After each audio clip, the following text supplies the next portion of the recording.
only one way out of this chamber, and that's down the pipe.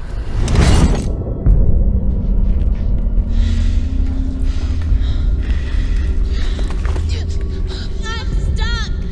I can't breathe. Okay, Sarah, you have to calm down.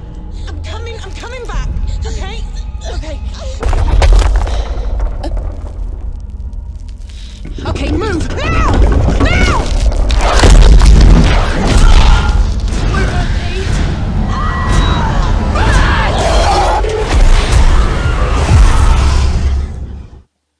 Welcome back, everybody, to the HorrorScope Show. I am your host, Hunter Chambliss, and I'm joined by my co-host, as always, Russell Howell. How's it going, man? Going good, man. Really excited about this. My pick of the week. So, and I know you haven't seen it. Luca loves the film, so I'm really looking forward to talking about the Descent. And speaking of our other co-host, Luca, man, how's it going? How we doing? I'm back in my recording bathroom. It's very confined, very tight space. Just because I thought it would be fitting, you know. Yep. So as Russ said, it is his pick this week, and he chose the movie The Descent from 2005, directed by Neil Marshall.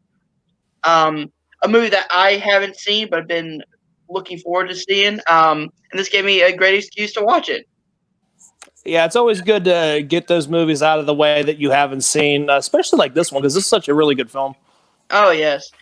So if you guys don't know how this show works, we go through our positives, our negatives, and then we rate it. Our rating system tonight, because we do have each different rating systems depending on the movie, will be out of 5 cave crawlers. Well, all right. I like it. All right, so since Russ chose this movie, we can go into the synopsis of the movie, and then we can go into our pros. Yeah, I mean, really short and sweet, which I kind of like explain like that, because if you get too elaborate, people are like, what the hell is this movie about? It's about a group of 6 friends. They're adventure seekers, and they pretty much end up going to North Carolina, I believe it is, to go cave splunking.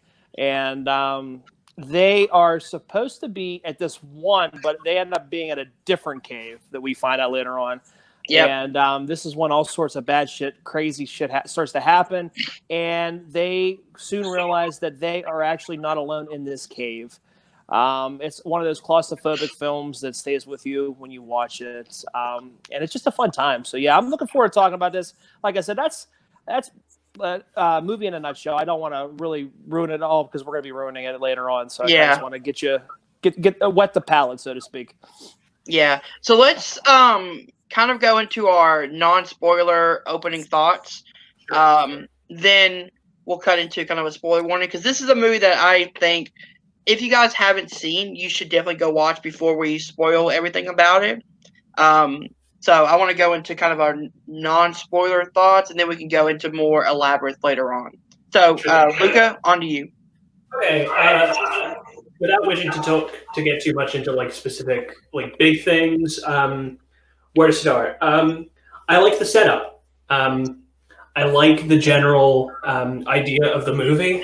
I think it's a pretty common thing for like a horror film to take place in like a haunted house. Or if it's sci-fi, they go into space. There's always this isolated outside location. But the idea of doing it in a cave system is really, really interesting, because it's kind of like the bottom of the ocean, right? Like so much of it is unexplored. There's so much that we like don't know what's happening just underneath our feet. Like I think that the playing on that paranoia is really, really interesting. I think that the production design in this film is unbelievable. This film was filmed in Scotland. The outdoor scenes were filmed in Scotland, and the cave scenes were filmed in Pinewood Studios in London, which is insane because these look like caves. They just viscerally feel so much like actual real caves. There's a sense of, the way lighting is used, the design of the caves themselves, the way that camera angles are used, the way that they use very, very strong use of diegetic light, whether it's the torches or the flares or the glow sticks, particularly with the way that these caves are lit. That like I'm watching it and I'm like, you trying to tell me this was filmed in Pinewood Studios? You're not kidding anyone. Like, this is an actual cave system. This film feels almost like, just like kind of like documentary footage in ways, because it just looks so real. There's so much attention to detail with the cave designs, with the mechanics of the actual caving itself. It feels very real. Yeah. So Russ, on to you for your first like non-spoiler thoughts. Yeah, kind of what Lucas said. It's always the fear of the unknown. And we really don't know a whole lot about caves because that seems like a topic that's pretty much not really explored in movies, or if it is, it's done badly. To me, this is a film that just it hooks you in from the get-go. It does have a little bit of a slow burn to get to the cave, but once we're there, kind of how what Lucas said with the lighting, just everything about this film feels natural. Like, to me, it's like I think of like maybe like there's like off beaten path like caves like in West Virginia or like somewhere else like in a woodsy, like Deliverance-esque, area where like they're completely unexplored and uninhabited. And I think that to me is scary in the fact that you don't know what's there. And this movie just really plays on that. I think Neil Marshall does a great job exploring that. Kind of what he said with the lighting. The lighting is just right. When we see like the torches, when we see the glow sticks, when we see the flares, we see just enough light cast out just so we can just see just a little bit ahead. Not too much, and not too much, and not enough. It's just right. And even with the camera angles, the camera angles, literally, it feels like almost like before the days of GoPro. It feels like you're like right there crawling in a confined space with these characters in the film. And I think that's what makes it so more personal, because it's so tangible. It's so first person-esque. And that's what I like about this film. This film is one of the ones that really stuck with me when I saw it in 2005. And it's just a shame that the movie just really didn't deliver big box office numbers, but it really has become a cult classic thereafter. I think a lot of people found an audience. It was an incredibly profitable movie at the box office. I mean, it didn't make, it made something like $50 million, which obviously was not like big bucks, considering the movie was made for like $4 million or thereabouts. Oh, yeah, it's a profitable movie, but you know what I mean for like a... When we're thinking of like big box office horror movies, like you're thinking like, your Hereditaries or your Conjuring films or your Blair Witch projects, you know what I mean? Like movies that profit like that. This is one that, of course, we knew nobody in this film. So granted, when you have that and you kind of have like a cast that's completely unknown, I think a lot of people are kind of hesitant. This is where word of mouth really comes through with these types of films. And I think it really has found an audience in the 15 years that it's been released. It has really good, favorable reviews online. I don't think there's a whole lot of bad bashing of this film. So to me, it's like one of those films that definitely sticks with me, and I'm glad we're going in to talk about it. Oh, yeah. And on to a point that Russ had about the reasons why it didn't make a lot of money to begin with, like, the money that we think it should make. And this might sound completely off base, but back in 2005, in the early 2000s, you didn't really see a lot of all-female-led movies, especially horror movies.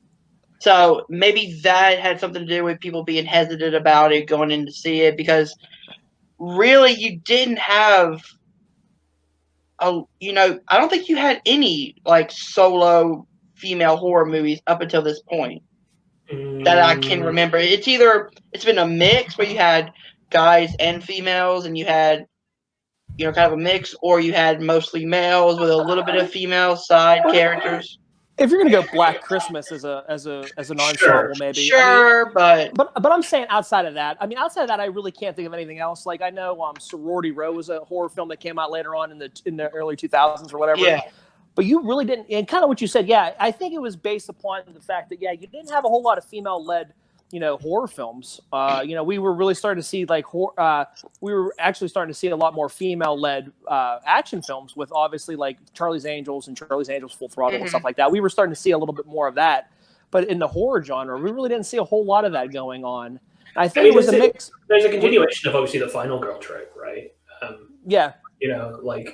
It's almost kind of like the idea of like, well, what if you put 6 Laurie Strodes? I like that aspect of it. Like they're all really capable. They're all smart. Yeah, they all bring something different to the table, though. That's kind of what I like about it. It's not like they're all the same cookie cutter shape. You know what I mean? Like Laurie Strode. They're all different characters. Yeah. Especially Juno and the main character, Sarah, I think her name is. Sarah. Sarah. I think they're completely like kind of opposite, and I kind of like that. I like that whole dynamic between them and their relationship that we obviously see throughout the film. Yeah. So going on to my kind of non-spoiler thoughts on the movie. So I've heard a lot of great things about this movie going into it. This was the first time I ever sat down and watched it, and immediately it hooked me. The opening scene is fantastic. Because without spoiling anything, it's heart-wrenching, and it gets you right into the movie. And then You can spoil the opening scene, I think. Like, huh? I think you could spoil the opening scene. Like, It's the first. It's like the first 10 minutes of the film. I mean, that's the whole. Yeah. But we'll actually get into the meat of everything, like the spoiler talk. But I don't want to ruin anything for this movie for anyone who hasn't seen it. But I absolutely enjoyed it because I love movies that give you character development and not just over reliant on jump scares, which this movie did not do. You have a few jump scares here and there, but they're done correctly. They're not just in your face. Like, there's a setup, then the jump scare. I love each of the characters having their own story arcs that all kind of tie in together. The actresses do a fantastic job of conveying the situation. I love the scope of the caves and how dark and claustrophobic it is in some parts. Love the lighting, how the lighting goes from very, very dark, you can't see anything, and a little bit of light from their helmet lights. Just everything about this movie works on just so many levels, because it's not just a horror movie with a lot of scares. It's a horror movie where which one should you be afraid of, the monsters or humanity? And that's what I love about it. I agree. I wanted to go back and talk about the camera operation, because I think that we were talking about cinematography. One of my favorite moments in the film, or my favorite parts of the film in general, is the use of the handheld camera. And I don't mean like handheld cameras on set. I mean specifically the camcorder that they have. Yeah. The way that restricts vision, the way that it analyzes, like that first scene where you see the monster with the camcorder in the night vision is like fucking terrifying. Yeah. It's like so I guess we should say we're going into spoilers now. Yeah, I mean, we were gonna get there eventually. Yeah, but yeah, definitely. I just think that like the way that they use the limited cinematography, the limited lighting is really, really impressive. I think the acting's really good. It's super good. Like, we're a horror review shows, so like we're going to be talking about a lot of films that have kind of hokey acting. It's not really always the point. Yeah. We actually we happen to have talked about films that I think have pretty good acting across the board so far, or at least since I've been here. Yeah, decently. Yeah. But like, specifically with Sean McDonald and Natalie Mendoza and Alex Reed, who play like, the original three members of the group of friends, like the ones who were like originally there, are so good. Play off each other so well, and the way that tension between them is illustrated is really impressive. Like, that kind of like there's a two-faced element to every conversation that those three have with each other, and I think it's done really, really well. Particularly with Mendoza and Alex Reed, I think that the kind of the very obviously what you find out later in the film, these two have known all along. They know that each other knows, and that's kind of all of their interactions are very on edge, and they play the Peter really well. Like it feels like you're in there with them. So I kind of want to go into the beginning of the film, like all the setup, because the way this movie kicks off is it kicks off with them. I believe they're whitewater rafting. It's Juno, Beth, and Sarah. They're rafting. Rafting, yeah. So immediately, okay, these three are, adrenaline junkies. They like to live on the edge a little bit. They love to kind of push their limits. But the one thing that I do love is it makes it so subtle that Juno and what's his name, Paul? Yeah, Paul, yeah. and Paul are having an affair. It's so. I do think it was very subtle. And it wasn't really subtle. Like It wasn't subtle, but like it wasn't like in your face. But Like to me, it's like you wonder why the hell he's toweling off like this other girl and not his like wife or whatever because their kids there. So you're like, okay, wait a minute. But but then she's watching and you don't think anything of it. You think they're just they're all friends. You know what I mean? Like you know, you don't think anything of it. So to me, I think it is subtle enough. To where you're not really like, thinking, oh my god, they're together. Yeah. It's not like they subtle. have a scene where they like go off in the woods and they make out and blah blah blah. It's subtle for me at least. Luca, what do you think? I feel like it's subtle. I think that it's pretty clear cinematic shorthand. My thing is, I don't think it's subtle, but I don't think it needs to be subtle. Yeah, it's telling you something pretty specifically. Hey, there's something going on between these two. All is not well with this group of friends. Yeah. And do I think it shows its hand a little bit too much? Not really, because you can then get the scene with you get Paul's death scene. And that instantly becomes the bigger focus, right? Like, think about that scene between Juno and Paul. Like, oh fuck, her husband. I did not see this scene coming. Yeah, it's like all of a sudden she's like mourning the loss of her, her husband and her daughter. It's and like, her daughter, yeah.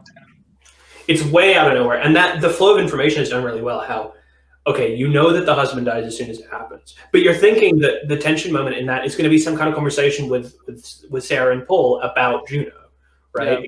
I think it's kind of trying to play up that she's kind of seen something and she's onto it, and that kind of conversation.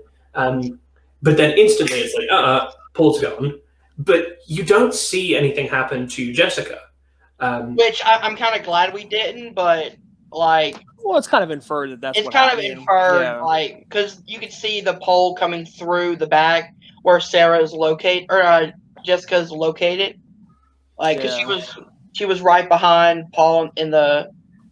I think that only becomes apparent when you know, because we've all seen the movie, we all know that that's what happens, right? I mean, it's There's a moment of like, oh my god, is she okay? Like, and then. God, I hope the daughter is okay. Yeah, and then the heartbreaking moment is when Sarah's in the hospital and she wakes up and she's like, "Where's Jessica? Where's Jessica?" And you just, without saying, like, I believe she said she's gone, but that's it. Like, boom. And can we just talk about the opening scene with the hospital? How we think it's like all in her head there for a second.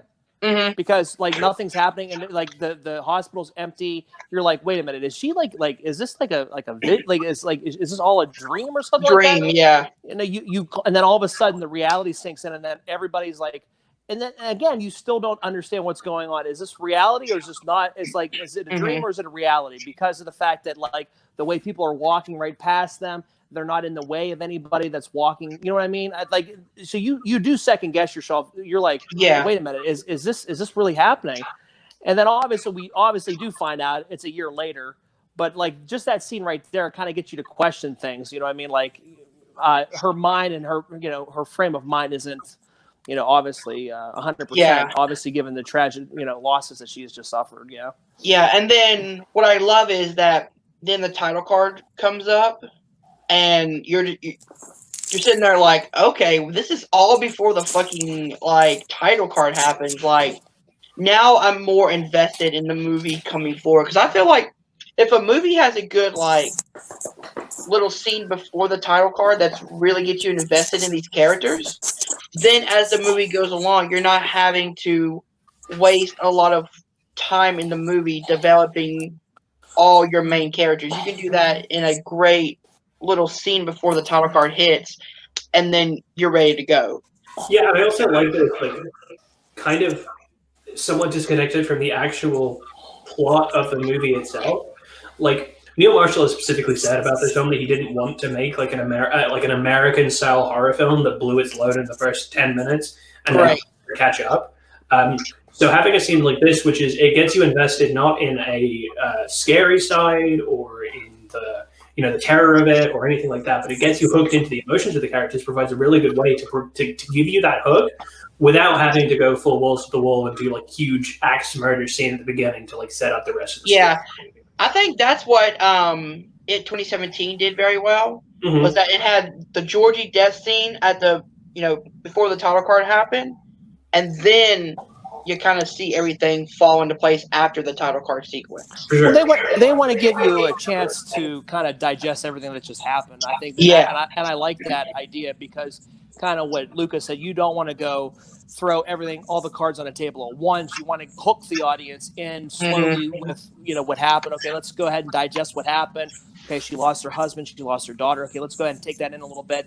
Okay, so it's a year later. Now she's trying to like slowly kind of move on, like not move on, but move on in a way that she can kind of get with her friends, kind of like really try to forget about the things that she's endured in the last 365 days. And I think kind of how Lucas said, you slowly are, you're slowly digesting everything that's going on in her life. So I think they don't rush that. I think and that's why, like I said at the beginning of the film, it takes a little bit to get to the cave, and once we get to the cave, then that's where like you're starting to go on that roller coaster ride. Yeah. So after the title card sequence, it cuts to 1 year later. It's Sarah, Juno, Beth, Sam, Rebecca, and Holly all meet up at the cabin. Yeah, Holly, Sam, and Rebecca. Holly, Sam, Rebecca, and Gina are already there. Beth and Sarah come together. And there's this like really cute, really nice like reunion scene. Which I think is great. I think that having a scene like that is really, really nice, and I think that it sets up some interesting stuff. The character relationships are really good. I like that all the characters kind of have a pretty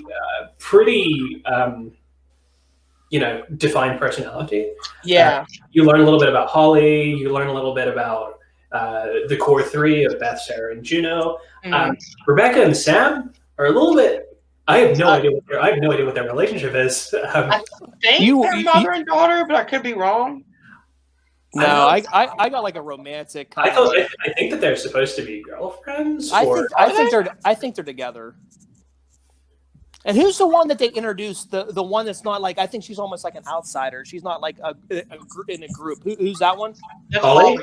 Holly, the Irish girl who does base jumping. She's like Gina's apprentice or something. Yeah.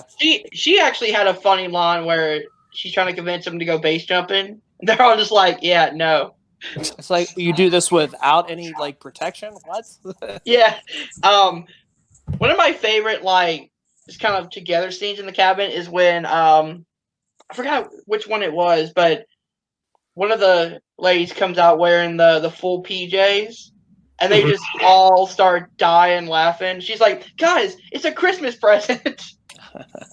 Oh, no, they're sisters, apparently. Oh, are they? Apparently. Sisters? Oh, okay. Like, Yeah, Luke Marshall and I were getting the same vibe. Okay. They do share a surname, so. Luke and I were totally thinking. I was absolutely thinking the same thing, though. I was on board with it. Yeah. I knew they were related somehow. I just. Well, we got our answer. Yep.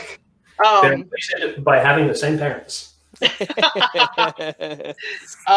So they wake up the next morning. I believe we see Sarah taking some sort of medication. She does take some medication. She has a nightmare. But I want to go back because I like the line in this when Sarah's talking about Paul, and she says "love each day" and something. Love each day. It's a really nice little seed for something later that comes back, and it's a very important moment. Yeah. Can I just say real quick, since you brought that up, okay? Like, I know this is going, like, we're investigating this, like, later. Like, we find out about this later on, but it's like, if you are engaged in that type of extramarital affair, why the fuck are you wearing it? Okay? Yeah. I'm sorry, but to me, it's like, if you're trying to, like, have an affair, hide it. You know what I mean? You don't wear the damn thing around. Why the fuck are you giving it? Yeah. Why are you giving it to her? That has the same catchphrase. I'm like, seriously? You said both of your girlfriends. You're a bad adulterer, man. Like, seriously. It's like, dude, come up with your own catchphrase. But to me, that was something I just didn't process, because I'm thinking to myself, because Juno's so brash, like, she's so like brash, and she's so like full of herself. I mean, she's an attractive woman, don't get me wrong, and I think she knows that. And it seems like she's almost the opposite of Sarah in that aspect. Sarah seems more reserved. She seems more reserved, but like Juno's more like the party-esque, like the more I see. extrovert. I think. Yeah. He wanted some sweet and he wanted some spicy. What can I say? But to me, it's like, why the hell are you wearing it? And on top of it, it's like, and to me, and then the other thing is, I feel like legit. I don't think Sarah knows until she has her inklings and stuff like that. But I don't think Until she Beth knows. tells her. She don't knows until the end when she's handed that pendant. Sure. And she goes, "Oh, Juno," and then she reads the back of it. She's like, "Son of a bitch!" Like that to me is like, I think she didn't really know. She had an inkling there, obviously at the beginning with the rafting, and like, I mean, yeah, okay, maybe he was attracted to her or whatever, but he didn't really overstep anything. You kind of wonder as watching the film, you're like, okay, why isn't he like giving a towel to his wife? You know what I mean? Like, what's going on with that? But to me, like, that was such my gripe because I kept thinking about that. I'm like, why the hell are you wearing this thing? Why are you wearing it? Like, I know we have to have it in order to, further the plot and obviously get the elephant The big in the room. reveal. To see the elephant in the room. I get it. Yeah. But to me, it's like if you're that type of person. I mean, I guess she's just that type of person where she just doesn't really care. She just lays it out all out of the table and she's like, judge me if you want, but it is what it is type thing, Yeah. I just wanted to get that out of my chest. I just want to get that off my chest. Mhm. That bothers me when I think back on it. I'm like, but like seriously, like why would Juno wear that? And Paul wouldn't say, and like, yeah, I don't know. It's really mind blowing. Yeah. I see Juno more as somebody who has to always be in charge. And that actually comes into play a little bit later when we find out what she does to the group. But which I've met people like this, they have to be in charge of everything. She's a life of the party. Yeah, especially with the next morning they wake up. I think she wakes them up at like 6:30 in the morning. Have to head out by 7. Like she's someone who has to be on a schedule. And they have to do exactly what she wants to do. Wake up at the time that she wakes up. You know what I'm saying? Like, but again, I guess she's the type of girl that knows what she wants.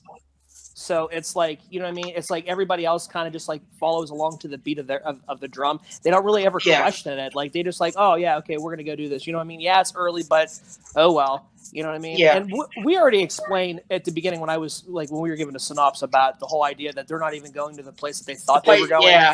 Yeah. So that's, I mean, we let that cat out of the bag. Yeah. Because wasn't there there was a scene where in the cabin they were talking about the place they were going, had like railings and like different maps or exits and She leaves the map book in the glove box. You see her when she comes out. She leaves. You see it. It's that the place begins with an M. They end up. They were gonna go there, and you see Juno putting it back in, and then you don't really realize it till after. You're like, oh well, shit, they're not even at this place. Like, Juno led them completely astray, and again. This is the type of people that they are. They're more the followers. They're not the leader. You know what I mean? Where they just take charge of something. They're more like, oh, okay, well, Juno says it's okay. So we must be here, And then they realize, oh, wait a minute. We don't know we don't know what's going on. And, oh, well, Juno just completely pulled us over our heads. So there was a completely sociopathic, right? Oh, like, for sure. Yeah. It's absolutely. like, everyone treats it like, like she's just done something really stupid, right? Like just really rash, but like it's absolutely just a horrible thing to do, and it's just arrogant, right? Like it's just like I wanted to, conquer this cave, so I brought my lackeys to do it for me. Like she says that it's about getting Sarah back into a good place, getting her back into something she wants to do, but like she's taking this traumatized woman and being like, yeah, I don't actually know what this cave is. Yeah, there was actually a really, like I'm jumping forward some, but there was actually a really good line where Juno and I believe it is Sarah who are talking before they have to go over the bridge, where Juno was like, I wanted us to discover it and name it, and I was going to name it after you. And she goes, oh, no, you were going to name it after yourself. Mm-hmm. Like, let's not lie here. Like, you were going to name it after yourself. But you do have to think about it though. I think Juno, I get that's just the type of person that she is. I don't think this is really malicious. I know it comes off as malicious though. Like you're like, wow, she did. I really think she literally just wanted to. She was happy that all her friends were in one spot. You know what I mean? And she kind of wanted to do something a little bit risque, a little adventurous that was kind of off the beaten path. and they're like, you know what? She sees this opportunity to go ahead. You know what? We've never done this before. We don't know anything about it. Let's just give it a shot. You know what I mean? Sure, but you're lying to 5 people, right? I get it, but if you're agreeing to go splunking anyway, I mean, what the hell does it matter? I get it. I get it completely. But to me, it's like you're already signed up for that adventure and that risk. Well, and that thrill. Yeah, but there's a chance of rescue and explored. Yeah. I know. I totally understand it for sure. But like to me, it's like I think she kind of wants to. I don't know. I feel like it's. Juno wanted to push it look at one it either step way. further. Yeah, you can look at it either way, though. I mean, I think. I mean, was it a dickhead move for sure? But to me, it's like I still don't think that it was.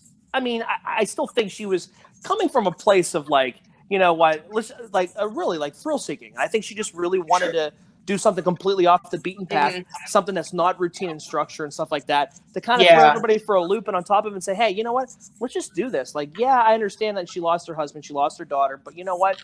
All 6 of us are here. We're alive. We're breathing. Let's just do this together, you know? And I think that to me, it's like you can kind of look at it either way, I think, on that. Yeah. And that's the one thing I do like is that this movie doesn't make anyone the true villain.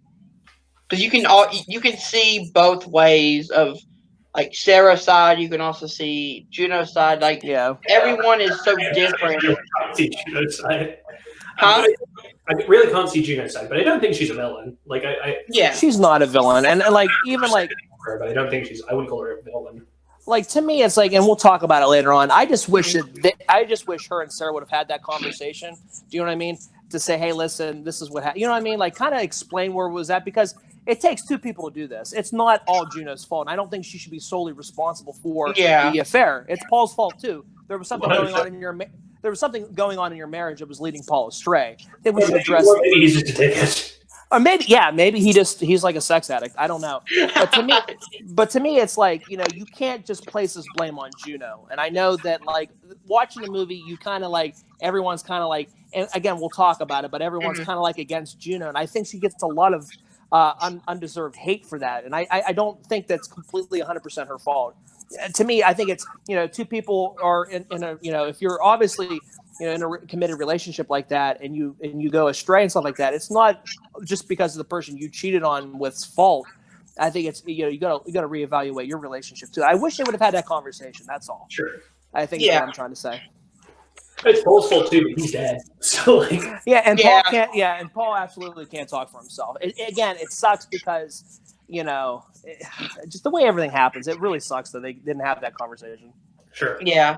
I mean, they had a good thing they didn't have that conversation, because otherwise we wouldn't have had a movie. Absolutely. This movie would have been like 20 minutes long. Oh, I'm sorry. Yep. Okay, you're forgiven. Yay, let's go get drinks at the bar. And now monsters. Yeah. And now monsters. So what's weird is I would have known like something was up the first time I come across that deer. That's like all mauled in the woods, because I'm just like, I mean, this doesn't look like a tourist trap. Sure, but I mean, kind of, but like it's in the woods. Like, yeah, that's like expected. Yeah, you see them on the side of the road all the time up here in Pennsylvania, so it's not like one of those things. You see them on the side. You see deer on the side of the road completely gutted out. It's not quite in the same like league as like Get Out, where the deer is like. Oh yeah. Yeah, like you literally hit him, and then like he's like chilling, like you like literally go out and seek it after him, and he's like literally dying in front of your eyes. You know what I mean? This one's like, wasn't it implied that those creatures mauled the deer, or am I just getting that? They absolutely could not have done that, right? No, they've never left the cave. Considering how long they've been down there. There's no way they've left the cave, especially with the fact that we find out that they're blind and stuff like that. There's no way. I don't think that those are permanent cave dwellers. And like I said, they because of all the bones you see and stuff like that, it's either they're eating or attacking each other and or animals that have come in there for like refuge or something like that, like bears and other things like that I would imagine would probably inhabit those types of caves. Actually find out where they get their food from in The Descent Part 2. Seriously though, it's like to me, it's like I think all the bones. I mean, like that's a lot of animals. I think I wouldn't be surprised if they cross like they eat each other and stuff like that too. All right, so let's get into where they actually go to the cave.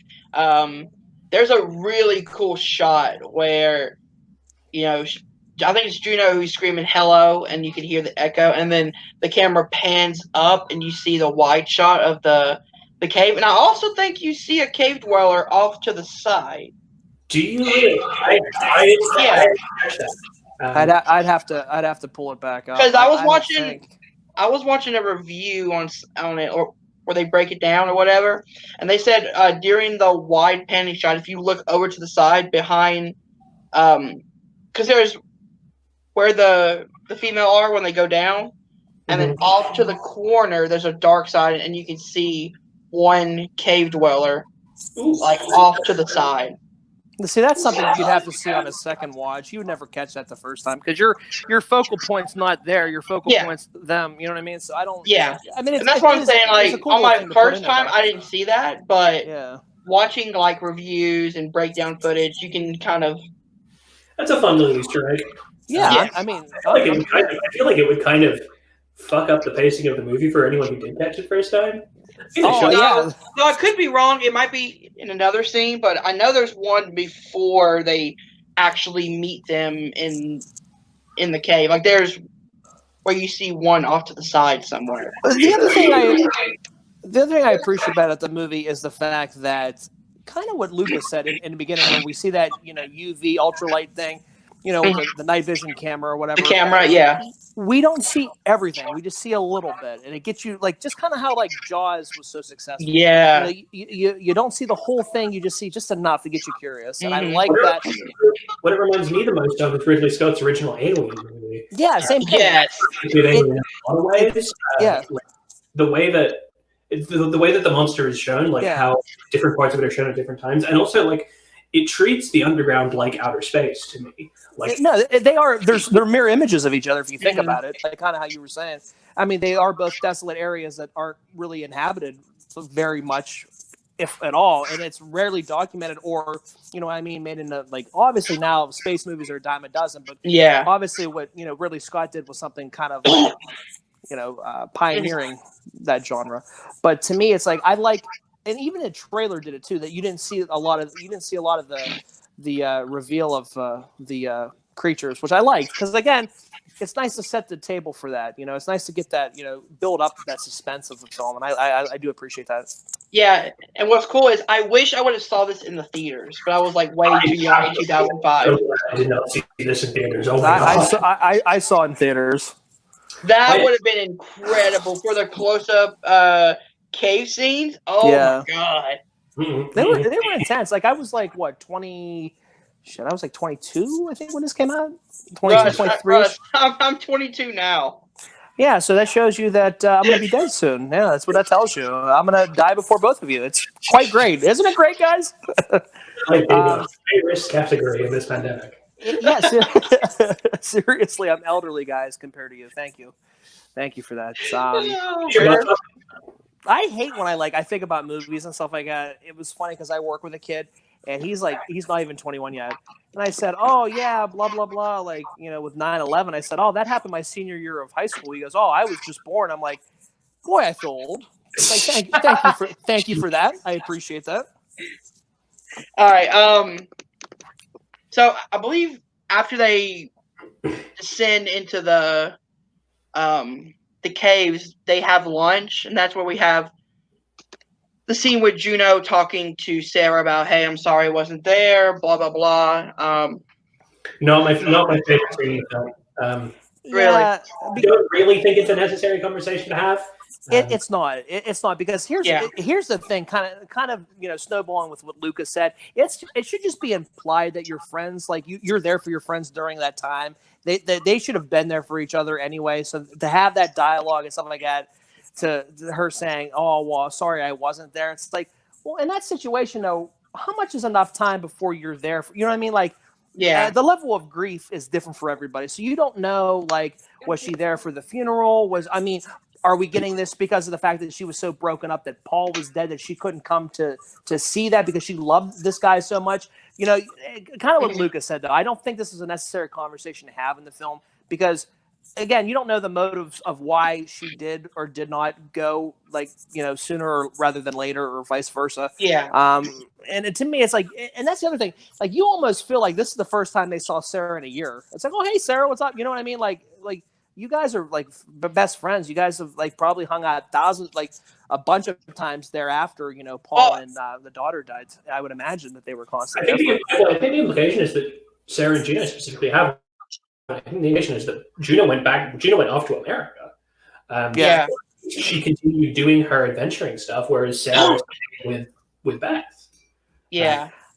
I mean, so like you really can't. I mean, and I get it, and I'll say it again. Like, I'll beat the dead horse there with Juno being the villain, quotations.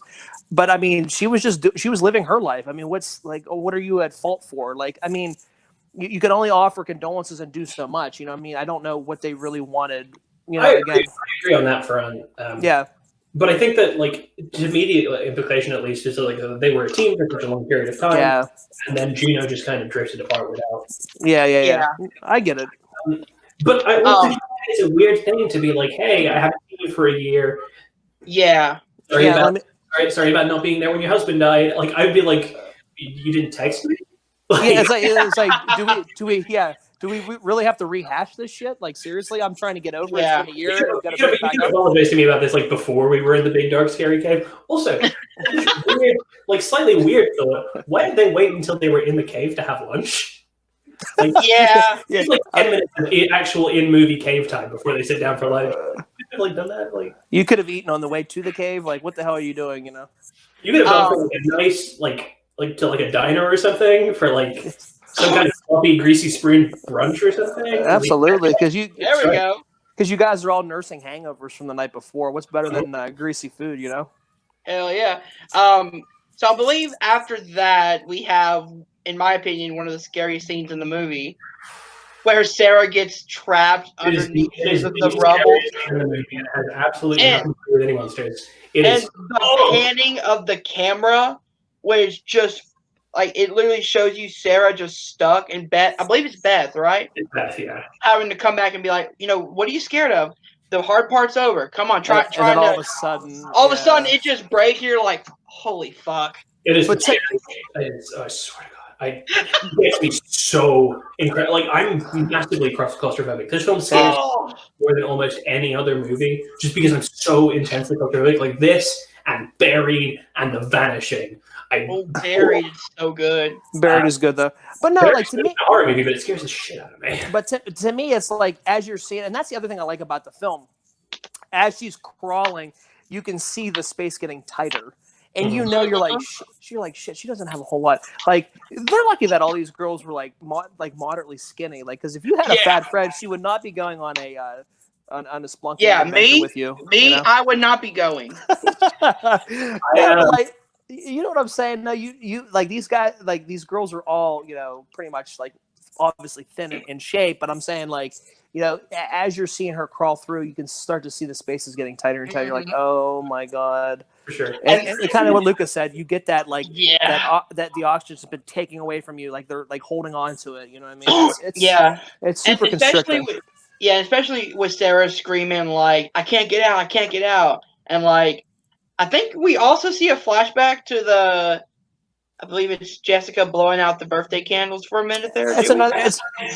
Yeah, it is. It's another thing that comes back again. And speaking of that scene, I did watch the UK ending too. By the way, we'll talk about that later because it got me thinking about it because of the ending and everything. But yeah, I also think it's a nice character moment, and it kind of illustrates my problem with the lunch conversation, right? Yeah. Because it's just a nice character moment to show that Beth is really there for Sarah. That she's like, for example, say instead of having that lunch scene, you had a scene like that with Sarah and Juno, right? Where Sarah gets trapped, Juno has to go back to get her. Juno's trying to do the whole, like, I've got you, and Sarah's like, do you?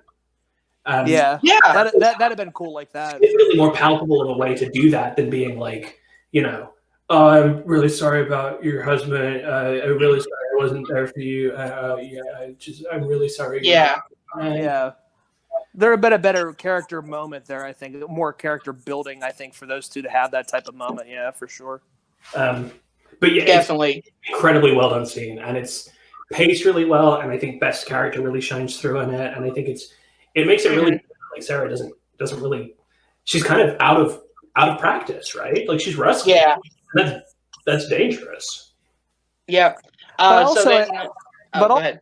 also the other thing I want to add to it is like, but where she's at in life right now, and given her loss and stuff like that, I think She should not be. But no, but I think she's at it. She's like, well, what else more can be taken from me? You know, I mean, I've lost everything, so it's like, you know, what's the worst that's gonna happen to me? Oh, I'm gonna get killed in here. Oh well, you know what I mean? Like to me, it's like I think she's doing this one completely like whatever, you know, like let's just go with it. You know what I mean? Because you know, seize the day type of thing. You know what I mean?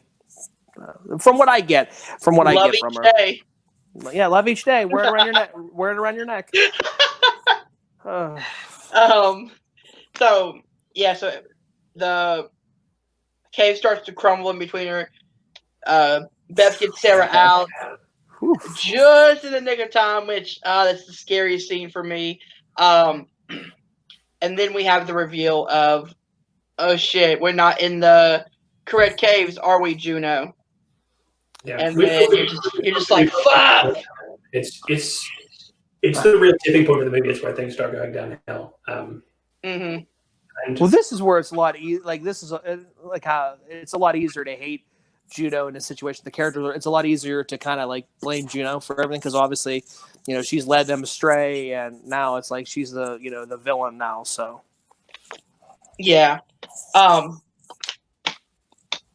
so yeah, we learned that Juno discovered a brand new cave that no one has gone to yet, or supposedly so. So she feels like no one's there.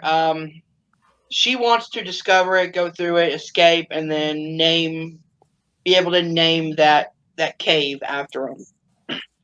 Which is a good, kind of a good reason, but also you should let your friends know what you're getting into before you get in the damn cave. It's like, hey guys, we're not going to the cave, the right cave. I've changed it up in the car to the place we're going. Not in the middle. Imagine it's just like a thrill-seeking thing. Relies on like, I guess, when I don't know what caving's like, and I don't know what caves are like, but presumably it's fairly common that caves are like structurally unstable and unsound, and there are plenty of caves that aren't safe to go through. Yeah, they collapse and they have one entrance. So yeah, it's one of those things where it's like, oh god, this is you're putting so much at risk for your own ego. Yeah, we've talked about that moment a fair bit. I think we've said our piece on it. So yeah, we can move on. So I believe this is the scene where they keep walking through the cave because they're trying to find an exit because they can't go back because the cave, that part of the cave got collapsed. Yeah. Collapsed. So they have to try to find a new exit. I think this is where they have to get to the other side. They're going out the chasm. And they drop the rock to see how far of a drop it would be. It's quite a long fall. Definitely a long fall. This is where they do the clips on the wall and stuff like that. This was a great, intense scene, too. Right after having one intense scene, you go right into another. It's almost as intense as the beginning of Mission Impossible 2, where Tom Cruise is climbing on the rocks with the chalk in his hands.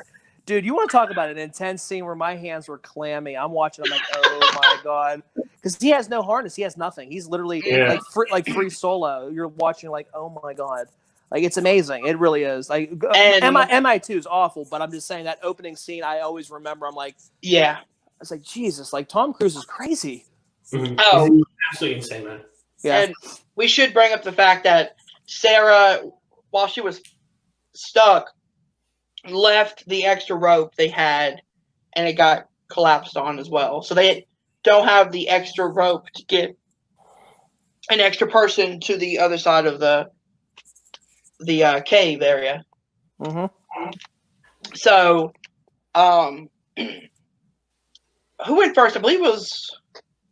It's either Sam or Rebecca, but it doesn't like the details of it is Yeah. So one of them go first, and you can see how freaking hard this has to be. Like, no harness, having to hold on, by pretty much one hand at one point to grab the clips to clip it on. She finally makes it, and then it's pretty much a tightrope for the rest of them. So those three go, they climb on the ropes, and then I believe it's Juno is the last one to go. Juno is the last one to go. Yeah. And then she's the one who completely ruins her face. I don't know how she does that full and hits the rock slide without without breaking her everything. Yeah. I think she should be like busted by that. Yeah, seriously. Holly Yeah. one hole later on and breaks her leg, but Gina like smacks into the rock side after falling and like is fine. Like seems basic. Yeah. Rebecca cuts herself, but like I think it's how does that happen anyway? How does Rebecca cut her hand? On the rope, holding it down like that, because it literally burns through your hand. It's just your hands here. Yeah. That and like probably like a pulley. Yeah. So you just imagine how fast it's coming down when she grabs it. Yeah. That hurt like hell. Woo! Yeah, going right through the hand. So yeah, they all make it past. Juno does fall, but they, all work to get her back up. And I believe, I'm trying to figure out where we were after that.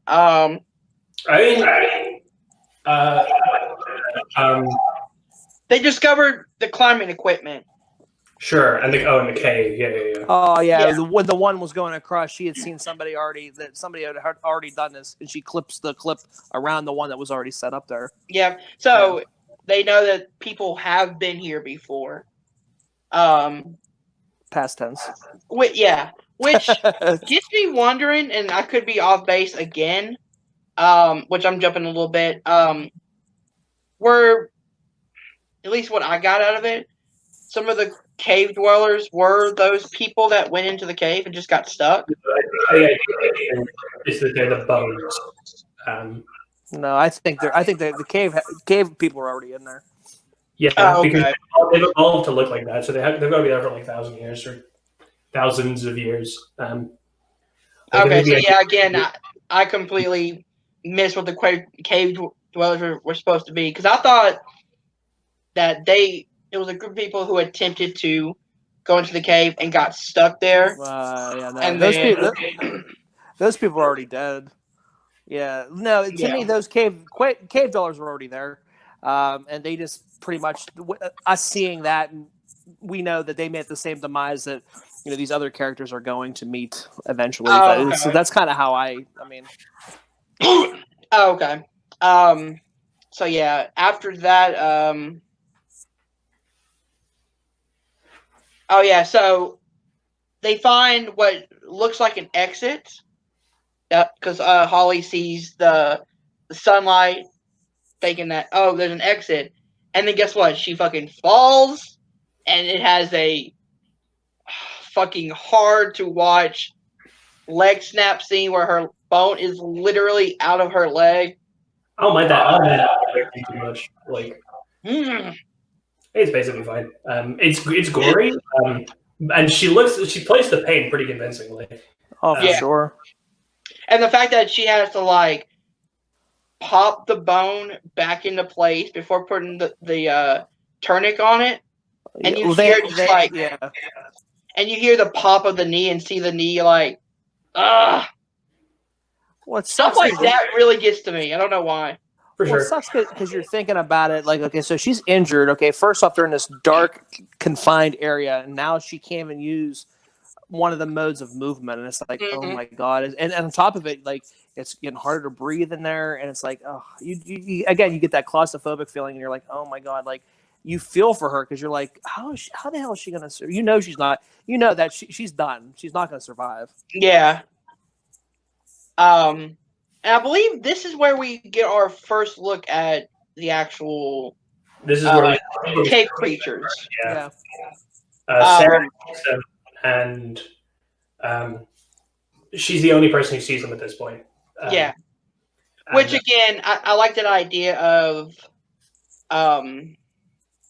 kind of going into the psyche of Sarah for a little bit there. Like, maybe it's her, with her grief and then being stuck in, a cave. She doesn't know where it is. Maybe she's hallucinating some of them, and then you realize, no, she's not. Like, that it can give you like auditory hallucinations. So there is that implication. I kind of wish they played more with that aspect of it.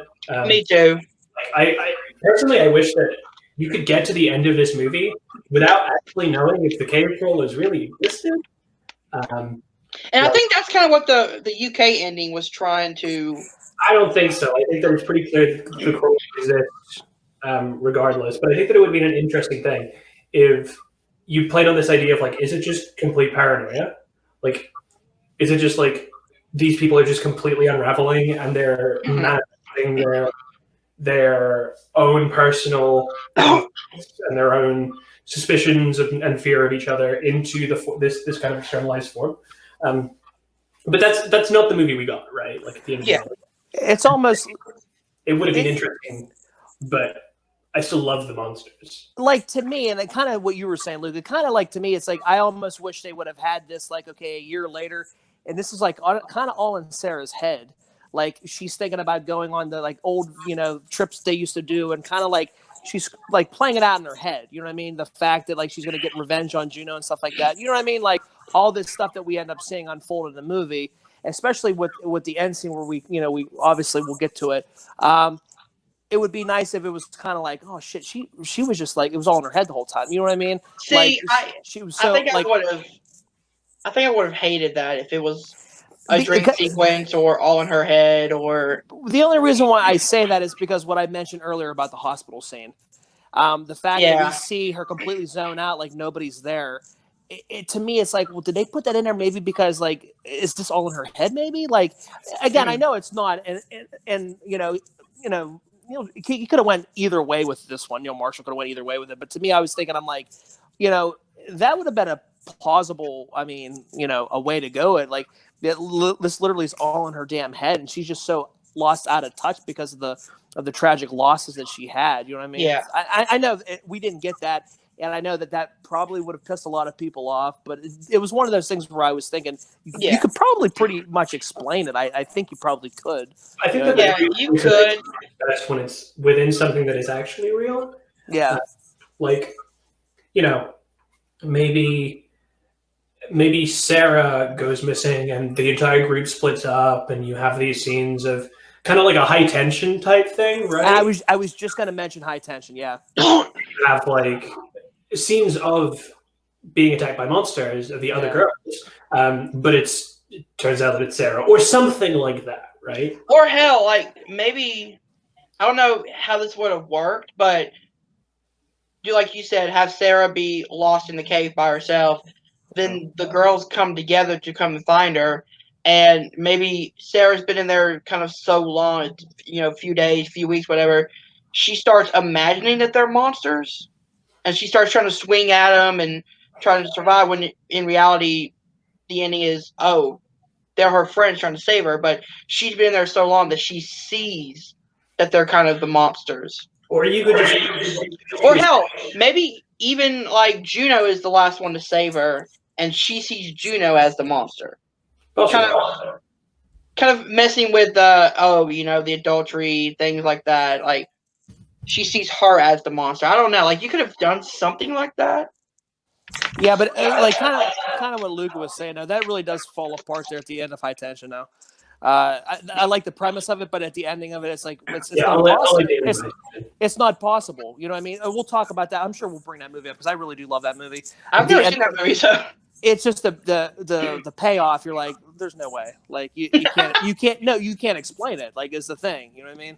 Yeah. I don't know. Again, I've watched that movie probably like 4 or 5 times. It's one of those ones. It sticks with you anyway. It's a fun movie.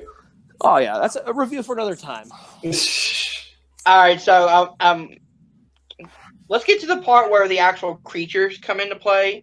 And the first time you see a creature is maybe it kills Holly by ripping her head off of her body. No, it bites her throat. It hits her right in the throat area, and she like Oh, does bleeds it? out like in her jugular. Yeah. Oh, She was trying to like fight her away, and the creature's bitten or clawed her throat out, and Juno's trying to fight with her, and then Juno feels something coming up behind her and takes a swing, and it turns out she hits Beth. yeah, that's right. But you again, and I'm gonna stick up for Juno here. Obviously, you're in this tight situation where you just had this monster you just saw mangle your friend in the throat. Okay, what I mean? Yeah. And on top of it, you're on high alert. So again, are you gonna swing something all of a sudden like that? You're gonna see what Probably the hell's, you know what I mean? You're gonna see what's going on before you do it. But like you can kind of rationalize her decision to like turn real fast, and then that payoff that oh shit, it's one of her friends. You're like, oh my god. That scene kind of shocked me a little bit. I actually think that the swing itself is super understandable. I'm not gonna. Oh no, I agree. I'm gonna go for Gina by saying that the swing is like a big problem or anything like that, or that I don't either. She murdered Beth or anything like that. But I do obviously. Like, it's very significant that she just leaves her. And that's the thing, because but I think in that situation, Luca, Juno doesn't know what the hell to do. Sure. You're watching her bleed out. Like, okay, so you've killed her pretty much. Like, what do you do? Like, she's so stricken with guilt that she just leaves her friend there, literally bleeding out. And I think Juno doesn't really grasp the fact that like I don't think she can rationalize like what the hell she like actually did. I think she's like, shit, what do I do? And I think she just flees. Like, that's the only thing, like, I think that she knows how to do in that situation. Yeah. And this is going to be like a very, very small nitpick, but how the hell is Beth not dead at that point when she's talking to Sarah? Because you would think she got fucking stabbed right in the throat and slept for at least 20 to 25 minutes in the movie before Sarah comes across her again. She would have been dead by then. I mean, bleed out from your throat, but she probably hasn't hit a major artery. Like, it takes a few percent to hit a major artery. It could be. Oh, that is suspension of disbelief. I mean, you have to kind of. How are these cave monsters a thing that is real? That would never happen. They would never even be a thing. Seriously, how did Tom Hardy's fucking plane not crash sooner and run out of in Dunkirk? He's like floating forever without no gas. When they run out of gas at the end of Dunkirk, I hate that fucking film. I just wanted to bring that up so I can smash it. I've never seen it, so I like Dunkirk. It's one of my preferred Christopher Nolan movies. Oh my god, Luca, you would. No, but the end. I'm usually a massive Christopher Nolan. Actually, that's not true. I like most of Christopher Nolan's movies. No, but what I'm saying, you know what I'm talking about, the ending scene where the plane runs out. Like, are you serious? He's flying forever. Come on, he would have been down by now. Again, you just have to. You kind of just have to believe what the filmmaker. You just have to what the filmmaker believe. You know what I mean? Like, well, you can look at it even with in Halloween when she stabs him with a crochet needle or whatever in his neck or whatever, or that pin or whatever. Or in 78's Halloween, how the fuck does Michael Myers hang up a human body with a kitchen knife? Yeah, like how does that body not fall instantly? I mean, he weighs like 6 pounds. It's fine. Yeah. I mean, he can easily get shot in the chest 6 times and fall off the fucking balcony. He's good to go. No big deal. Yeah. Kind of a small nitpick, as I said, but that's just something I noticed. Like, no, it's understandable. Yeah, for real. You can't not see it. So, yeah, we have all that scene. What did they say, Princess Bride? There's a big difference between mostly dead and all dead. There's somewhere in the middle. So Sarah awakens and finds herself in a den of human and animal carcasses, as you said. So, kind of see that these creatures are feeding on kind of travelers who come in the cave, animals, things like that. And I believe this is where we have one of my favorite shots in this movie is the handheld camera. Glow in the dark, night vision scene where you see the creature come up, and these are pretty much the creatures from A Quiet Place. Where if you be quiet, like they won't know you're there. Like they're blind, but they can hear really well. I find it really strange. They've got noses. Huh? They've got noses. Yeah. And presumably they obviously don't hunt with sight because it's a cave environment. But like, the one thing that I can't suspend my disbelief for is if they have noses and they're hunting in the dark, why don't they have like really good senses of smell? Like, I don't. It doesn't completely take me out of it or anything, but like, you know, if you're gonna make a believable monster, like a monster that is like fully able to suspend your disbelief, you think that just being quiet isn't really enough, right? Because these are supposed to be like pro cave hunters. And I do find it a bit weird that there are so many scenes of them being like, "Oh, is he going to hear me? Is he going to hear me?" It's like he's got a fucking nose. He should be able to smell you. You're covered in blood. Yeah, it almost like relies on the whole like echolocation type thing. Like, you know what I mean? They can only, you know, they can only like sense you or find you via like sound waves and stuff like that. So like to me, it kind of what Lucas said. You would have a heightened sense. You would have heightened other senses if you're blind. Your other senses would be heightened. Why wouldn't they be able to smell? But again, it's just one of those things you just kind of have to roll with it. I don't really like the physical designs of the cave dwellers. I mean, that's just gonna get out of the way. Oh yeah, I do too. No, sorry, I'm saying I don't. Oh, you don't? I don't really like the designs of the cave monsters. I think they're a little bit plain. And I've seen the visual design. I really like the sound design. I like the noises they make a lot. I think that those are really creepy and really interesting. That kind of clicky aspect to it. So that's really cool. Wheels for us? No, I'm here. I clicked out. I had a text message. Oh, okay, go. Okay, I'm back. Sorry. No, you're good. But yeah, I agree with Luca. I think the design of them is simplistic, but again, that's a small nitpick. I mean, it's not. The question is how much further do you want to go, right? Like, and that's the thing. Like, what else more do you want to put on these guys to make them look more? You know what I mean? Yeah. I mean, I actually like the simple look of them. I mean, I don't mind it. I think again, they're there just for the sheer fact that they're bloodthirsty and they're after people in the cave. Like, I think we can just go ahead and like toss design aside because it's like, and then like. You know what I mean? Like it's hunt or be hunted here, and I think that in itself scary. So I mean, the simplicity of the whole entire cave dwellers and the fact that they don't look like super menacing and scary. I mean, it is what it is. I think it works fine enough for what they're trying to accomplish. I think. I definitely don't agree, but I also think that if that's the intent, then I think they maybe show a little bit too much of the design. It's a little bit too front and center. If you're going to go with something that's simplistic and what you don't see is scarier than what you do see, which they do so well for the first hour. Yeah. That's one of the complaints with the ending of this film is not just the plot. I think the plot of the ending is pretty good. I think that, not sure how I feel about the ending itself, but the third act of the film kind of shows too much of the monsters, I think. And I wish, like, kind of what you said, Luca, I almost kind of wish that you would see them from their back area, like their back, you see them hunched over, like eating or doing whatever. So you really don't see their face. You know what I mean? Kind of like almost in a scene when like in Empire Strikes Back with the Wampa, like you see him eating like from a side profile, but then when you turn around, you're like, oh, there's a Wampa. Like if you were just showing a side profile or like a back profile of this thing, I think it would be scarier because you don't know what the hell they look like. Quicker parts of the face. No, or hell, maybe you see claws. Yeah. Maybe the only time you actually do see their face is when they use the night vision. Which that's interesting. Because like maybe you can make it to where you don't really see them because they're kind of walking through the dark and they have, spurring of light.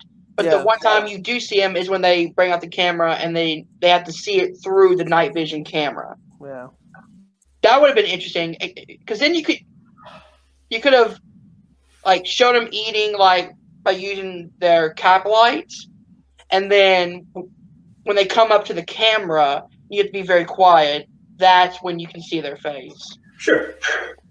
Or if you or you could technically do even what Lucas said, like have them have a sense of smell or whatever, to where their face is just zoomed in and all you can see is their like nose Their nose. Their nose sniffing. You know what I mean? Like, again, you don't have to show the face. You don't have to show all that. But the fact that they're in that tight area, they're close to you and stuff like that is scarier in itself, too. Yeah. And I'm going to bring this up. I love the fact that they don't show the monsters until the last maybe hour of the movie. You said the last hour of the movie. The movie's an hour and a half.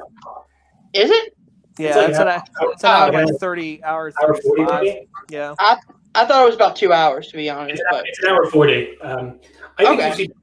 that you see the monster like at a pretty good time for the first. I think that when you find out that the monster is there, is a good time to do it. But I think once you first see it, you then start seeing way too much of it. I agree.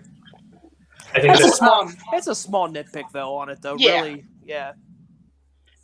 So moving on a little bit, believe this is where they find the markings on the wall. No, they've already found the markings on the wall. Oh, have they? Yeah. That's when they find all the climbing equipment. They know that there are two. The marking on the wall that leaves an exit. Yeah, because you see the mountain or whatever, and there's two X's or whatever. Yeah. The cave drawings. They've already found the cave painting. What happens next is so the group splits. Becca, Sam, and Juno become a group, and then Sarah's off by herself. You have that great scene where she goes into the blood and organs pit. That's so good. That's from the It's from the cover of the film. And it's from the trailer too. Yeah. And then you have the all that great. Sorry, go ahead. The creature is going on top of her body. She has to be very. Oh yeah, that's a really good scene. But again, it plays on the suspension of disbelief aspect of it because it's like, oh come on, like the cave dweller is not gonna put its hand on this thing and be like, what's this weird fleshy thing? Yeah. But again, it gets you a really tense scene, which I really like. Yeah. And then he turns around and gets killed by Sarah. Yeah, with the bone, the tooth or whatever. Yeah. The tooth or whatever, right in the back of the head, isn't it? In the head area or the eye? Yeah. Oh no, it's the eyes, right? Yeah, it's right in the eye. She hits in the eye. I was thinking of the other scene. I think with Juno. Yeah, Juno's the one that stabs hits him it in the head, in the skull or whatever. Yeah. I like the transition that Sarah's character makes. I like the like almost like Rambo-fication of her. She gets later in the film, she gets more like capable. Yeah. That progression, I think is done really well. I think it's really clearly shown that like, yeah, she's becoming a better survivor. She's becoming better at fighting these things back, but it's shown pretty evidently that it is not good for her. Yeah. Like, No. she is breaking down. Yeah. But this is a journey she has to go on to be able to stand on her own, though. You know what I mean? Like she needs this, though. But yeah, no, to completely agree with you, Luca. It's one of those things where the character has to have this journey in order to have that self-realization at the end that she can do this by herself. She can be on her own. She can be independent. Yeah. For sure. But I also there's kind of an aspect of like watching it this time. I was like, are they trying to be like playing on like? Is she gonna like stay and be like Queen of the Caves or something like that? You do think that. Like there's that aspect of like, oh, there's a little bit of the cave people getting in her. Definitely. Like she starts speaking to us. She has a pretty neutral, cold expression for the rest of the movie. Isn't there a scene? Oh, go ahead. I just think she's like out. She's like she's mentally checked out at this point. I think. I mean, she's wrestling with the whole fact that she still hasn't obviously, reconciled with what has happened with her family. Mm-hmm. Add to the scene with, I mean, obviously that has she already gotten the pendant yet, or we're not at that. We're almost there, right? We're almost there. We get back. So I mean, I think she still that's wrestling through her head. The fact that this may be it. This may be her out. This is how she's gonna die. And I think she's wrestling with all this stuff. And I think she's just you know what I mean. She has that cold, blankless, lifeless stare. I think she just doesn't care anymore. She's at that point where okay, if I die, I die, but I'm going to fight this whole way through. Which I love that about her character. Didn't we talk about the part where Juno and them find an exit or think they found an exit? Yeah, we were talking about. Juno said that she's not leaving without Sarah. Yeah, that's the thing that happens. That's when she turns around and sees go ahead.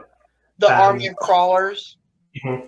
So she tells Sam and Rebecca to go on ahead, and Sam and Rebecca both die. Sam tries to go across another chasm, but she gets her throat ripped out. She stabs the crawler, and then Rebecca gets pulled away. That was a cool death scene, where she's just like hanging with her throat ripped on the harness or whatever. Mm-hmm. You see the blood squirting up in the air. It's kind of cool. Yeah, I think it's a good death, but also I think that it's pretty clear that like Marshall was just like, okay, we need to get these two people out of the movie now. So they killed them both off in very quick succession without. That's the other thing I think, and trying to like again maybe nitpick. I think maybe if this movie just had 4 instead of 6, we could have. I think it would have been a lot. It would have been better. You wouldn't have to have these like. You wouldn't have to hurry up and throw these like little scenes in there real fast to get rid of these characters. You know what I mean? To get down to the final 3. Yeah, I agree. But I do think that you need to have someone with Juno. So, like 5, you can develop them more. 5, you could. Yeah, 6 seems like really. But even 4 though, you could have somebody go with Juno. Really, you could have had Juno with, Beth or whatever, or Holly or somebody. Yeah. Sure, I guess you can have Holly dying later. Yeah. Yeah, because you could have Beth, Holly, Juno, and Sure. And Sarah. Yeah, and then you could have Sarah with Beth, and then Juno with Holly. Well, no, I mean Sarah very specifically needs to be by herself, because she makes this growth by herself in isolation. But yeah, so Juno. Oh, go ahead. Juno goes back and encounters Sarah. But before that, Sarah meets Beth, who is on death's door. Yes.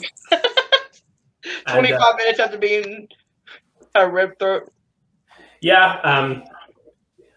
I mean, suspend your disbelief. She's clearly like chopping her throat. But she certainly wants to die. At that point, she does. And that's obviously the big penny drop moment.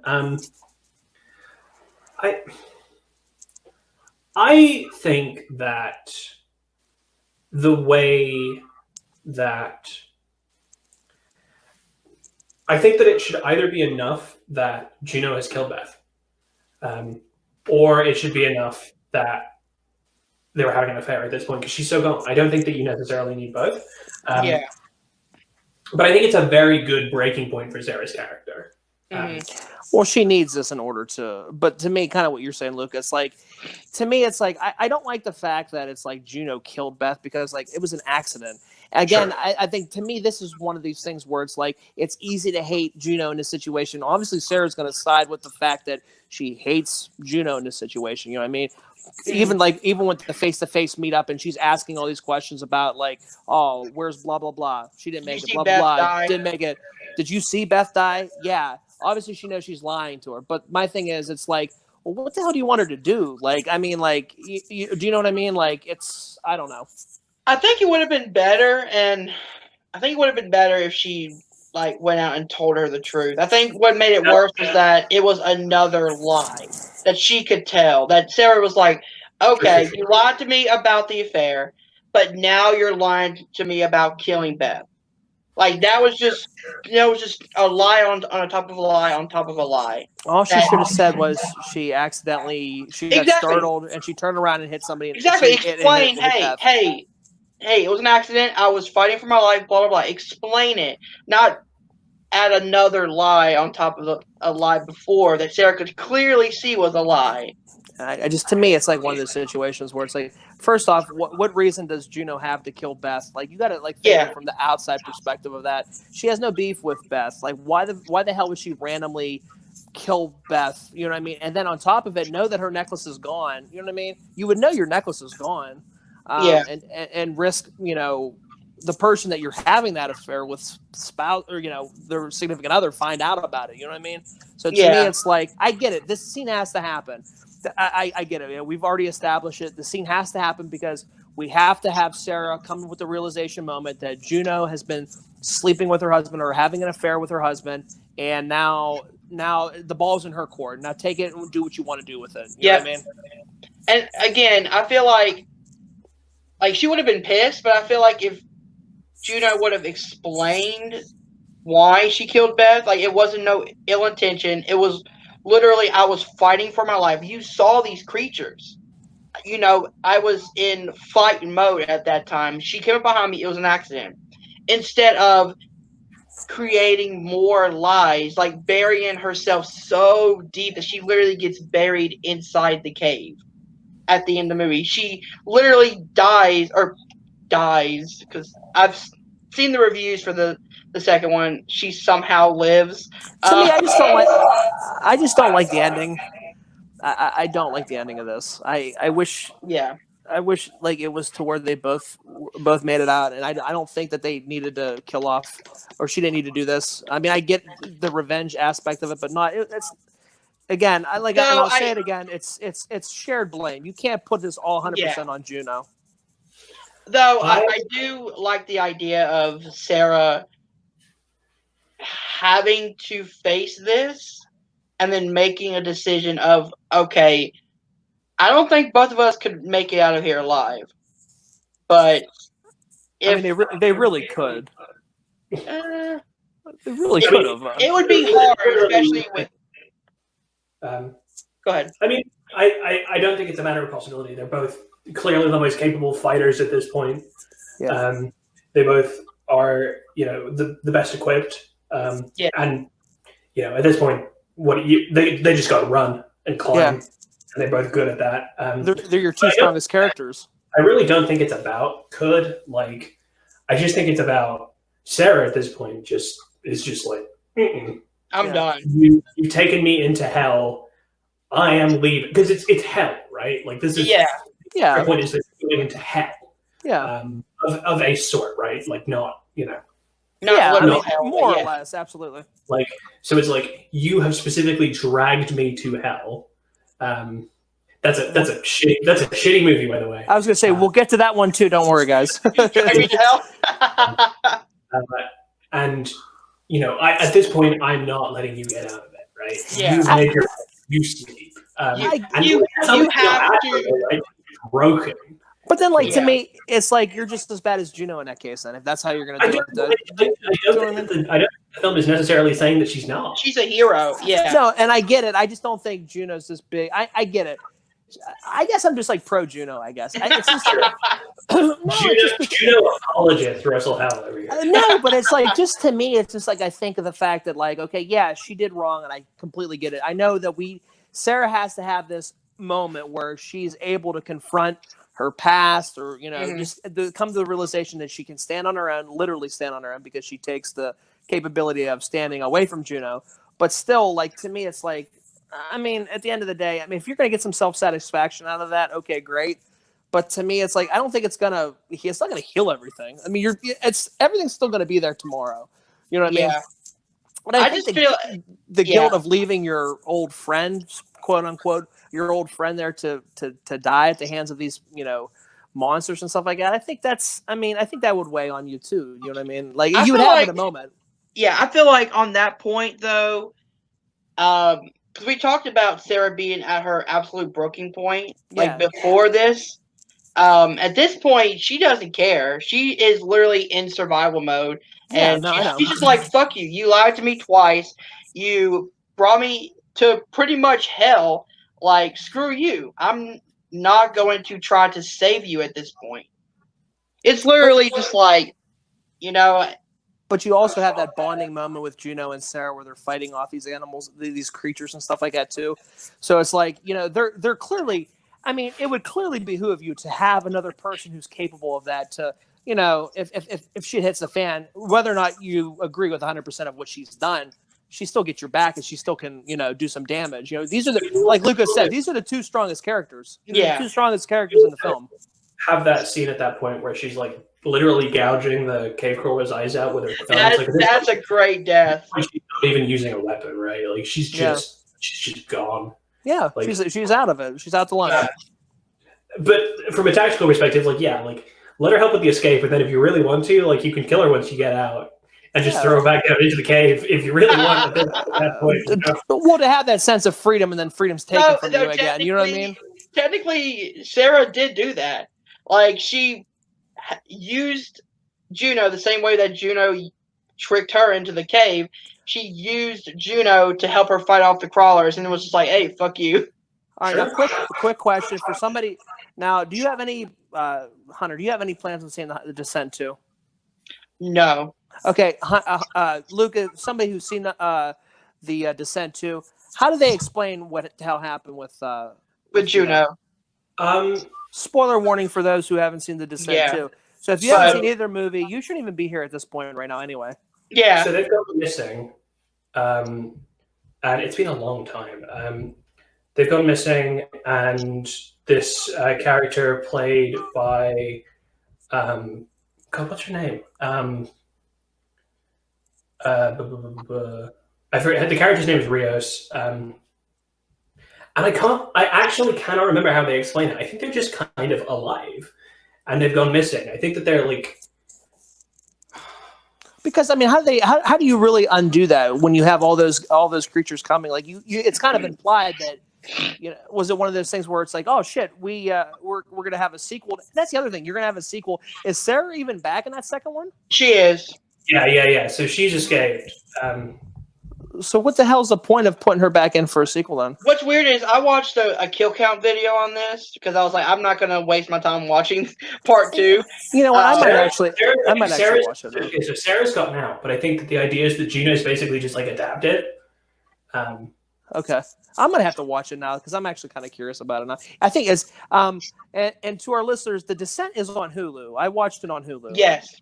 So and then you can YouTube the alternate ending, which I guess we're probably going to get to right now. I would imagine. Yes, we're about to get to that in a minute. But before we do, Sarah escapes, which I love this long tracking shot with the sunlight beaming down as Sarah's crawling up, and you see her crawling over the dead bodies, like the bones. Literally, she's reborn. She's crawling herself out of hell and is reborn when their hand pulls up from the ground. Or pulls out from the ground. I like that scene. Do we talk about endings now? Yeah, let's go into it. So, I hate the UK ending to this movie. The UK ending's stupid.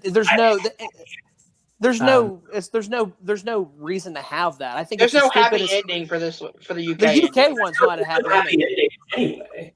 She's clearly traumatized. Like yeah, you don't. But I'm saying like the US version feels like kind of a happier ending. I think that Marshall specifically says like I wanted to show that like she could be getting out and be safe, but there's not a happy ending. I think that the UK ending of this movie is such bullshit. Like I just hate it was a dream thing. I think so. The UK one it does the same thing with her going in the car, puking, and then looking over, seeing Juno, and then it reverts back to then all of a sudden, boom, she's back in the cave. She's back in the cave. She envisioned her escape, which I think is stupid, and then on top of it, the flame she's talking to is her daughter. So she's like envisioning that it's her birthday again. Again, something I said earlier about the birthday cake coming back through on the alternate ending.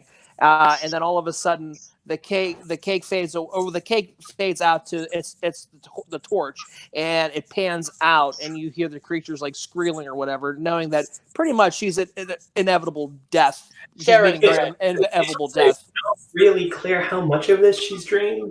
But then again, wouldn't that open up what I said? So many times in this movie. No.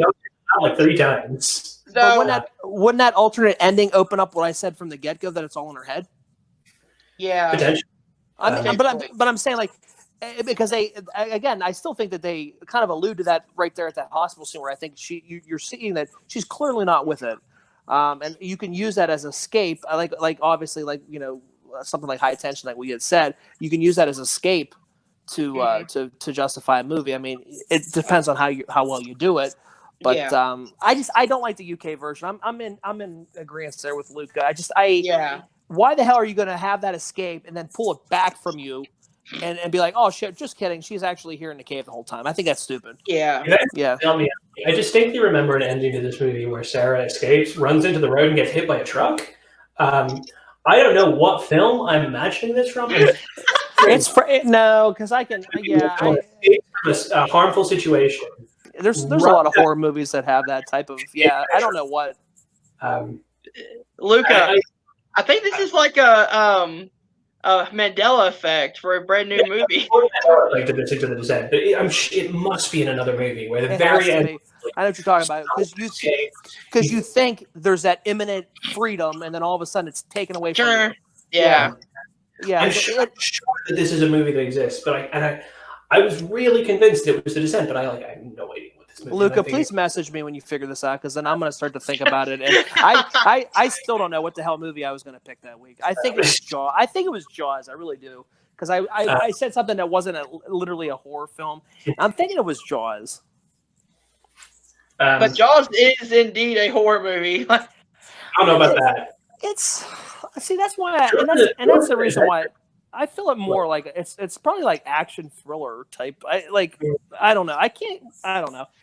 All right, so we talked about the UK ending, which I think we also did talk about the US ending, didn't we? The US ending's exactly the same thing. It shows her like driving erratically, like fucking crazy. It's like, wouldn't that suck if she ended up wrecking the car and dying? Yeah, that's what I thought was gonna happen. Yeah, but anyway, she drives and then she pulls over, has a moment where she breaks down, rolls the window down, pukes, and then turns over and it's Juno. It's like a She looks like the Ring girl. She looks like the girl from the Ring in that show. From the Ring. She looks like Samara. She looks like Samara, yeah. And then all of a sudden it ends.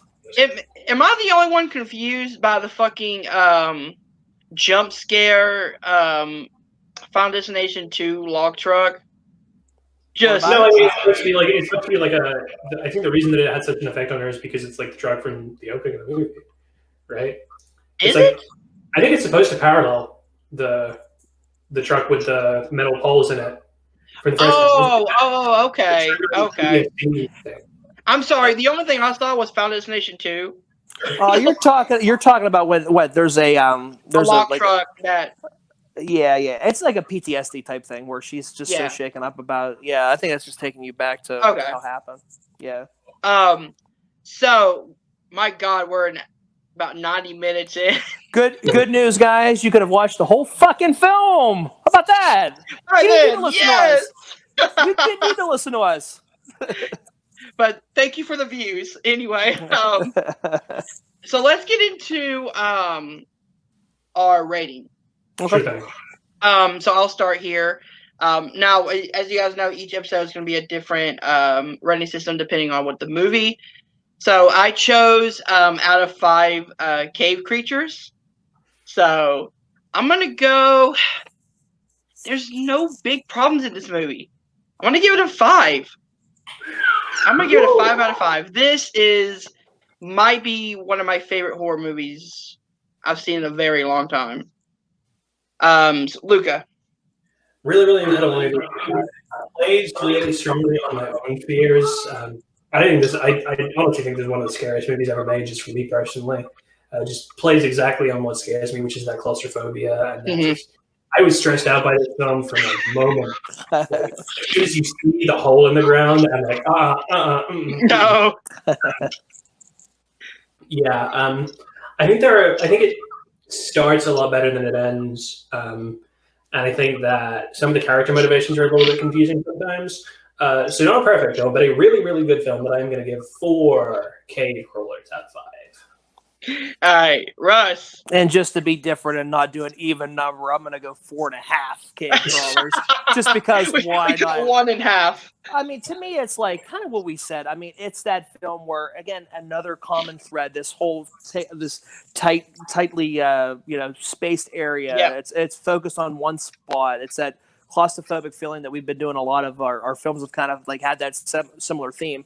They have really. And it's well acted. It's a well acted film. It's people that we don't necessarily aren't like your big blockbuster actors and actresses. It comes along fine. I think the storyline comes along fine. Just some scenes that I kind of like wish we could do without. I really think that if you're having an affair, you're not going to wear the pendant that that your best friend's husband gave you. Just saying. But again, I understand for the sake of the story, we need to have that there. Yeah. small nitpicks, but I don't think to me like the simplicity of the cave, the cave dwellers and stuff like that. I don't think it's too crazy. I mean, it's a fine film. It's a good, it's a good film to watch, on Halloween, the month of October in general. And it's a film that I really like, and I'm glad that we got to talk about it. It's not a perfect film. It's not my, Nightmare on Elm Street or your 1978 Halloween, but it's a good film. It's a solid film. It does. I feel like I overpraise this movie now. No, that's good. No. It's a 4.5 and 4. It's an 80%, 90%. I mean, that's a B+ and an A. I mean, it's not. No, it's a good film. I mean, don't get me wrong, it's a really good film. So actually, on Rotten Tomatoes, I know it's got an 85% critic score and a 75% audience score. Yeah, and that's good because, like I said, it's one of those films where it was like such a pleasant surprise, and like I think it's getting more of a cult following now, 15 years out of its release, which is nice because it's a good film. It's a fun film. It does everything it sets out to do. It doesn't do those cheap little scares that like films nowadays are just like we have to turn the volume way up and jump scare you. This movie's just scary and it lets itself play out. Yeah, there's one jump scare that was done really well that I didn't talk about, and it's that's a dumb scene. Huh? Which one? You talk about the bats. I hate the bats. That's a stupid jump scare. Oh, that's like a no, not the bats. But my favorite one is they're walking in the dark, and all of a sudden the cave dweller comes down like upside down and starts attacking them. That was really well done because it wasn't set up like a jump scare because you didn't expect to see it coming. Like everything did go all quiet. Like you heard things, you heard people talking, and then all of a sudden, boom! Like right. I get you. It's not like you close a refrigerator door and somebody's behind there. Pops behind it. The same stuff that we've seen in every movie. Now, this movie's original in that aspect. I think it does. It's I think it's a good film. It's a good film that I wish more people would watch. I'm glad that you finally have seen it now. Yep. So I gave it a 5. Luca gave it a 4, and Russ gave it a 4.5 to be different. Absolutely. We've not had now more than a point different between us. So. Yeah. Well, but these are quality films we're really reviewing. Wait till we get to the real shit, shit shows. We're gonna get into shitty movies eventually, guys. I promise you. It's just, you know what I think we should do? June, I think we should have to do shitty films. Or shitty films? I'm down. Shitty horror films. Should I? Let's do it. Right. I think it'd be fun. Something different because I feel like all the movies we're doing are like really like regarded as really good horror films. I think let's just take it let's take a page Dawn back. of the Dead 04 was pretty good. Yeah, let's just take a page out and let's just do something let's just do really bad horror movies. That'll be fun. Why are you wanting to torture us, Russ? No, because bad horror films are the best kind of fun. Yeah, I mean, I guess you got for every Troll 2, there's a U.S. remake of One Missed Call. Some shit. Oh, that's a bad one too. That you could put that in there with Pulse. Pulse was awful. That was the year that they. Craven's worst movie. Pulse was with Kristen Bell, I think, was in it. Yeah, Wes Craven directed that movie. I'm so confused as to what's going on right now. I love the Japanese Pulse so much. Dude, it was like that was like huge when The Ring and The Grudge came out. It was like they were remaking everything. One Missed Call, The Eye, Pulse. There's the Forest, the Suicide Forest movie. The Forest, yep, that's on Netflix. We should do 1 month that's nothing but like horror remakes. This is already a very long episode, so let's get into the horror corner. Yeah, the horror corner, ladies and gentlemen. As you guys know, next week is the start of May, which is, I think, as Luca called it, May 24 month. Yeah. And we're going to do 4 A24 horror movies, 3 picked by us, 1 as a collective group. So it's Luca's week next week, and he gets to choose the first A24 movie. Maybe more on the side of things, potentially. So one of my favorite movies of last year in any genre, one of my favorite horror movies of the 2010s, Robert Eggers' absolute weird, wonderful, crazy masterpiece, The Lighthouse, is my choice for the start of A24. I think we should get this started by one of the most recent A24 horror movies to come out, and one that made a huge impact on me because it's creepy and it's beautiful and it's weird. All right, guys. So next week's episode will be The Lighthouse. Cannot wait to watch that movie again. I absolutely loved it. Yeah, we're almost at the length of the Descent. So let's get into closing plugs. Russ, where can people find you? Yeah, you guys can find me on Facebook. Notorious by Chance is our group. Go ahead and join that. We put up a poll today. It was virus movies. It's because we had to do it. Because thank you COVID-19 for giving us virus movies to give us to. I think it was something timely. I think it was one of those ones where we just kind of wanted to do that. So we have that. I thought you meant computer virus movies, and I was like, there's not a lot of them. No, we just put the social network. We just put the social network up, so that's up. So go ahead and listen to that. You guys can find us on YouTube, Notorious by Chance. We're gonna put new content out eventually. Just one of those things where we just, there's no movies out there, and on top of it, we just been more focused on our podcasts. And then you can find me competing in pretty much fan leagues, movie trivia. We're nerds like that. Yep. All right, Luca. You're still stuck in your bathroom, so I guess no one can find you anywhere else besides right here. Finally, in a movie trivia challenge match with Caleb Coho coming out next week. So check that out. That's going to be a fun match. Besides that, I'm going to bed. Go bed. All right, guys. We've tortured Luca long enough. Thank you guys for watching. Remember to hit that like button, subscribe to Nerd Entertainment Network, and we'll see you guys soon. Peace.